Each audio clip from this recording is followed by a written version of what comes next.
Please welcome the former heavyweight champion of the world, introducing Hasim The Rock Rahman.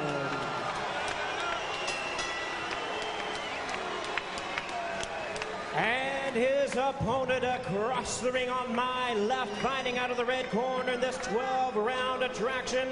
Entering the ring wearing black trunks with white trim, hailing from South Auckland, New Zealand. He weighed in at 245 pounds. His record stands at 42 wins, 3 losses with 37 big wins coming by way of knockout, holding the NABF title. Ladies and gentlemen, he is the IBF #3 ranked heavyweight in the world. Please welcome a man known as the Tua Man, introducing David Tua.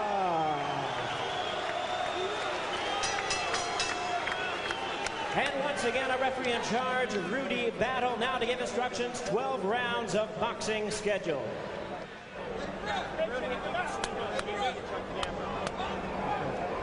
Make sure you get back.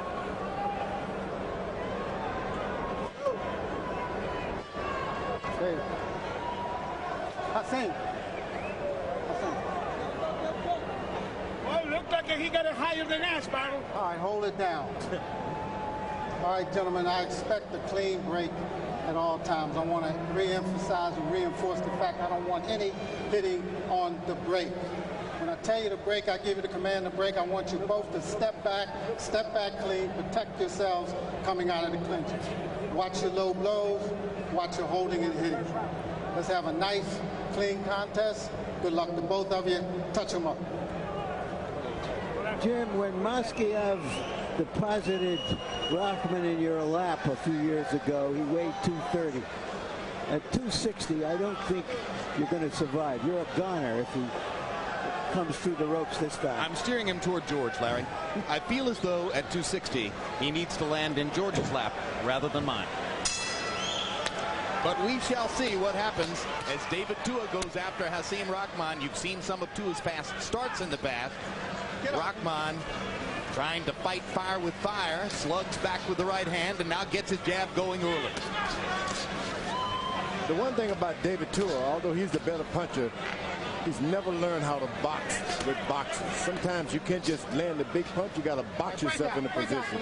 He's never learned. So Rahman has no danger if he kind of stay in the middle of the ring, keep his jab, working his right hand up behind his chin. Early on at close range, Rahman is painting Tua with his jab. David, who said that he has learned more about head movement, still doesn't show that much in the ring. The thing about Rahman tonight, he's got to be careful because that extra weight will not allow you to jump around, especially away from the ropes when you're in danger. And in his good performances, he's shown good foot movement. It'll be difficult for him to do so, as George says, coming in at 259. You get in the ring with a big puncher like David Tua, all you got to do is keep your action on his right side. He's not a confident fighter with his right hand. Stay over to his right hand. Jab him, step to the right, to his right, and make sure he can't hit you. So Rahman should be jabbing, stepping to his left, jabbing, stepping to his left again. This guy does not have a right hand. He's got a good right hand, but he's not confident in it, David Tua. Well, that's because he's so confident in his left hook, which has been his money punch throughout his entire career. Rahman still scoring with the jab. Rahman is stretching his legs out way back. That right foot is way back there, so he's got room to step back. All he got to do is pull his left foot to his right foot rather than jumping back, so that's good. Tua's publicist released on the internet this past week a poll of boxing writers which showed 40 writers picking Tua to only 2 for Rahman. Now, coming as it did from Tua's publicist, you have to wonder about the objectivity of the poll, but nevertheless, most ringside experts believe that Rahman has sold out his chances to beat Tua with his absence of proper conditioning for the fight. In fact, Jim, the odds went from about 8-5 to Tua to about 3.5 to 1 double after the weigh-in yesterday. So in other words, practically nobody believes that Rock can come in at 259 and win the fight. But he's probably won the first round, at least up to this point. Yeah, well, but you have to remember, Tua's coming off 3 straight wins, and Rahman's coming off 2 straight losses.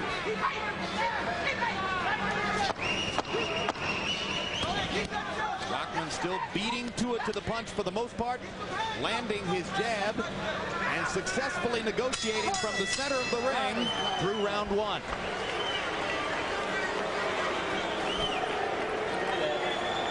Now listen to me.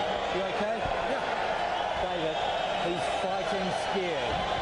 You're letting him lead. You're letting him get braver. Dave, I need you to lead. I need you to back him up. Okay? 1 up, 1 down. The right hand is there, David. Is there. Okay? He's waiting for you to punch him. You're waiting too long. I need you to lead with your jab. Okay? Just a little bit of that and bang, bang, bang. And keep your right hand up here, especially when it breaks, okay? You be first. Miguel Diaz, trainer by default tonight, in the absence of Bowie Fisher, who was fired, and Buddy McGirt, who's contractually restricted against being in Rahman's corner. Miguel Diaz pretty good. Combi box numbers in round 1. Rahman 20 out of 64, 31%. Tua 3 out of 30. And you heard Kevin Barry saying to Tua, David, I need you to lead. I need you to get off first before he does.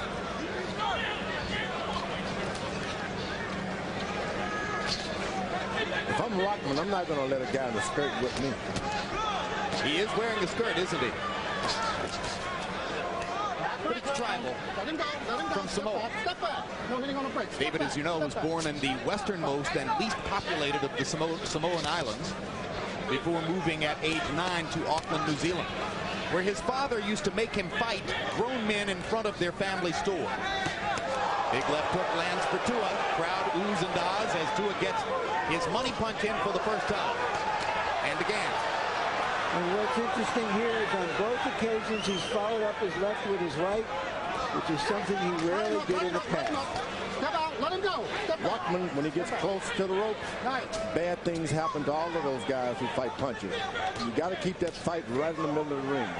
Jab, stepping and circling, never going back to the ropes. And I think if he can continue to do that, just rehearse, continue to do what he did in the first round. It's just a rehearsal, dress rehearsal, dress rehearsal. Don't even look for a punch. He doesn't need to prove that he can fight anymore. He's proven that. Rock trying to land his right hand, which is his big punch, the punch with which he finished Lewis in his biggest win down in South Africa, April 21, 2001. And he's adding that little left hook occasionally as well. Rahman feints with his left jab, then step back, and when Tua thinks he's there, he'll step in with his jab, just enough to throw him out. And Rahman is rotating to his left, away from Tua's left side, but maybe not in a pronounced enough fashion, George. You just need to be in that position. It doesn't matter how far over you are, just be it. It's not something you got to be extremely. So he's doing enough of it. Just enough of it. So far, so good. Tua is the dead man on the right side. Dead man. They said dead man walking, dead man punching. And there's a mouse under David Tua's right eye. The damage already done by Hasim Rahman's early use of the jab in this fight. It wouldn't be nothing wrong with Rahman going here and boxing this guy round after round. He's been knocked out a few times, got nothing to prove. Well, he won the first 8 rounds easily in Miami before Tua finally started to get to him in the 9th with left hooks. But David, as I mentioned, is accustomed to fighting from behind. He was well behind against Okendo when he knocked him out. He was even with David Izon after 10 when he knocked him out. He was even with Oleg Maskev after 10 when he knocked him out. So he knows how to come from behind. Yeah, but he's not making Rahman really work here. Not at all. He's letting Rahman establish his own pace. And Rahman landed a right hand before Tua came back at the end of the round with a double left hook. All right, watch out. Meanwhile, we ask you to mark your calendars for these upcoming shows. Later this evening, don't miss the latest installment of our Legendary Night series, commemorating 30 years of HBO boxing coverage when we bring you The Tale of Hagler Hearns. Then on Wednesday, April 2, catch the premiere of Legendary Nights, The Tale of Hagler Leonard, most remembered for Ray Leonard's improbable comeback victory after years in retirement. New episodes of Legendary Nights debut each Wednesday at 10 p.m. April 15, Real Sports with Bryant Gumbel returns. We'll take a look at the dangers of tough man competitions where 3 deaths have been recorded in a 6-month period. And on May 2, join us for the kickoff of another season of On the Record with Bob Costas, now in its 3rd season. We look for more interviews, insights, and features on entertainment, sports, and everything in between. CompuBox numbers through the 2nd round. Jabs, Tua 11 out of 65. Rahman 33 out of 124. He's thrown his jab an average of 62 times per round in the first 2 rounds. He's actually increased the high tempo of the first fight by 50%. Pretty amazing. Not what you would have expected given the weight. Will wonders never cease in boxing? David Tua is just gambling with that left hook. Rahman keeps his right hand up by his face. Some trainers told him something right. Tua trying to show more head movement. You can almost see him thinking, I'm supposed to move my head more. When a guy's out of shape like Rahman with all the extra weight, you got to make him throw a lot of shots so he can get tired and start breathing hard. If not, he can just sit back there and relax. Never get tired. Is it possible that even with the extra 30 pounds, he's in better shape than we give him credit for? I like to think the bigger you are, the better, because you know to sit down, don't start doing any extra bouncing, don't overexert yourself. All of these things make up for a better fighter. Because Rahman is making his point in the first 3 rounds, showing the movement with which we've associated him in the past, and landing heavier blows than has previously been the case in some instances, maybe because of the additional weight. Got his left hand working. I mean, that's what you tell guys to do in the gym when you go spar. Just throw your jab. Don't do anything else. Just jab. Bust your guy up. And both of Tua's eyes beginning to swell. Swelling under the right eye, swelling at the outside of the left eye for David.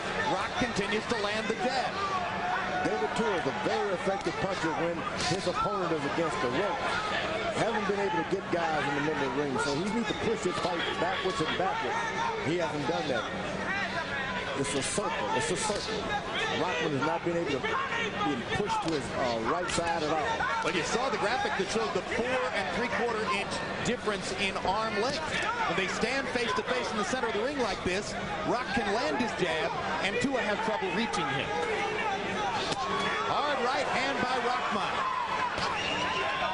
David Tua's chin is legendary. You heard what Larry Merchant said about him before the fight. The ropes, getting closer to the ropes, and that's what Tua wants it. I don't see, George, how 20 extra pounds around his belly help him to be a better fighter. That's right. Some of the big weightlifters, some of those guys that lift up a lot of pounds, they use that belly to their advantage.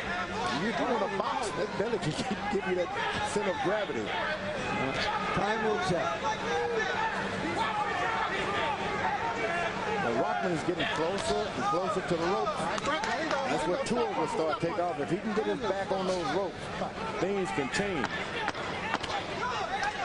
And there's blood beginning to trickle from David Tua's nose as Rahman continues to do physical damage with his early jab assault. Tua almost caught him with a counter left hook.